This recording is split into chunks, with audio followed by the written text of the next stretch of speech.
Bismillahirrahmanirrahim. Assalamualaikum warahmatullahi wabarakatuh. Kami dari kelompok 10 yang beranggotakan Devi Mevina Putri dengan NIM 056, Nesvi Nurmiarti Dewi dengan NIM 068, dan Hardia Putriani Fadila dengan NIM 083. Di sini kami akan mempresentasikan materi tentang sistem perekonomian. Berikut materinya. Terdiri dari 1. Pengertian dan fungsi, 2. Sejarah, 3. Macam-macam, 4. Penerapan, 5. Karakteristik, dan yang terakhir, tujuan. 1. Pengertian dan fungsi. Sistem perekonomian adalah sistem yang digunakan oleh suatu negara untuk mengatur dan mengalokasikan sumber daya, layanan, dan barang yang dimilikinya baik pada individu maupun organisasi di negara tersebut. Sistem ekonomi memiliki fungsi yang sangat vital dalam menjalankan perekonomian suatu negara, yaitu 1. Mendorong perusahaan atau penyedia untuk berproduksi, 2. Mengkoordinasikan semua kegiatan individu dalam perekonomian, 3. Mengatur dalam pembagian hasil produksi semua anggota masyarakat supaya berjalan sesuai rencana, dan 4. Menciptakan mekanisme tertentu supaya distribusi barang dan jasa berjalan dengan baik. 2. Sejarah. Sejarah sistem ekonomi Indonesia dimulai sejak perkembangan masa demokrasi liberal. Pemerintahan yang berlaku pada tahun 1950 sampai 1957 ini menganut sistem perekonomian liberal. Dalam sistem liberal, awal kebijakannya dimulai dengan kebijakan menggunting uang sebagai alat pembayaran sah sekaligus pembelian obligasi peminjaman yang diambil oleh Menteri Keuangan ketika itu, Syafruddin Prawira Negara. Kebijakan selanjutnya menetapkan gerakan Banteng oleh Dr. Sumitro Jojo Hadikusumo demi melindungi pengusaha dalam negeri melalui bantuan kredit sekaligus bimbingan konkret. Tahun 1959 ketika terbentuk demokrasi terpimpin, penerapan sistem ekonomi di Indonesia mulai bergeser menjadi etatisme, di mana setiap kebijakan diatur oleh negara. Presiden Soekarno mencetuskan perlindungan dalam aspek ekonomi, sosial, sekaligus politik. Pemberlakuan ekonomi etatisme merupakan jaminan penuh bagi pengusaha akibat kurang aktifnya kesempatan dalam perdagangan internasional. Dengan membentuk Dewan Perancangan Nasional untuk menekankan pembangunan nasional melalui rancangan undang-undang.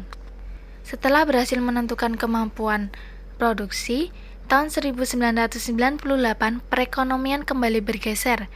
Demokrasi Pancasila mulai diterapkan sebagai pengembangan ekonomi campuran melalui sistem koperasi sebagai pilar ekonomi kerakyatan berasaskan kekeluargaan. Macam-macam sistem ekonomi. Yang pertama, sistem ekonomi tradisional. Sistem ekonomi tradisional sesuai namanya terdapat di kehidupan masyarakat yang masih cenderung tradisional atau kuno. Mereka masih memproduksi barang sendiri dengan menggunakan cara-cara sederhana demi memenuhi kebutuhan hidup, tidak ada upaya-upaya untuk memperolehnya. Yang kedua, sistem ekonomi pasar atau liberal atau kapitalis.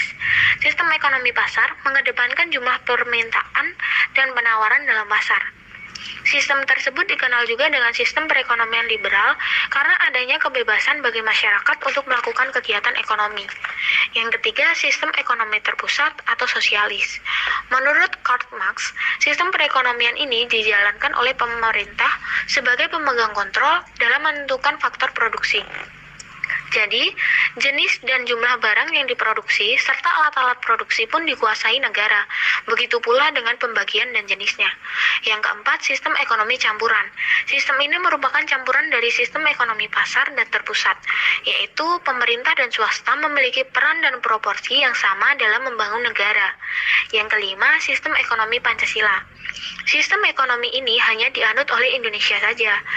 Pada sistem perekonomian Pancasila, sistem perekonomian didasarkan pada asas kekeluargaan dan gotong royong dari, oleh, dan untuk rakyat di bawah pengawasan pemerintah. Landasannya menggunakan Pancasila, pembukaan UUD 1945 dan UUD 1945 pasal 27, 33, dan 34. Penerapan. Sistem ekonomi Pancasila tidak lepas kaitannya dari keterlibatan Undang-Undang Pasal 33 tahun 1945, di mana setiap aktivitasnya selalu diikuti oleh nilai luhur, dasar negara sebagai acuan utama. Perekonomian diatur secara penuh sebagai upaya bersama dalam mencapai keuntungan melalui asas kekeluargaan. Setiap kegiatan untung rugi diambil penuh demi mencapai kesepakatan tanpa memberatkan salah satu pihak. Beberapa cabang produksi yang dimiliki andil paling tinggi dalam menjamin kesejahteraan bersama ikut diatur oleh negara dengan jaminan penuh mengurangi ketimpangan yang mungkin terjadi. Untuk menjamin kemakmuran warga negara, setiap sumber daya alam dikelola oleh negara yang langsung didistribusikan kembali. Bumi dan air sebagai sumber pokok kehidupan sangat penting dijamin keutuhannya. Dalam penerapannya, dapat ditemui adanya badan usaha milik negara, koperasi, dan serikat pekerja. Ketiganya menyangkut kesejahteraan dan kehidupan orang banyak di bawah naungan pemerintah. Adapun karakteristik sistem perekonomian, 1. Kegiatan ekonomi merupakan kegiatan bersama atau gotong royong dengan yang mengedepankan hubungan kekeluargaan. 2. Cabang-cabang produksi yang bersifat strategis dan penting untuk banyak orang dikuasai oleh negara. 3. Alasan pemerintah menguasai produksi barang-barang strategis, baik yang ada di tanah air Indonesia adalah semata-mata untuk kemakmuran rakyat. 4. Indonesia menggunakan sistem ekonomi campuran, disebut juga sistem ekonomi Pancasila. 5. Kegiatan ekonomi yang dilakukan juga harus memiliki prinsip berkelanjutan dan berwawasan lingkungan. 6. Pemerintah juga mengawasi kegiatan yang dilakukan oleh swasta secara umum agar terhindar dari praktik kecurangan seperti penipuan, praktik monopoli yang merugikan, serta mafia perdagangan. Tujuannya agar tercipta keadilan di tengah-tengah masyarakat.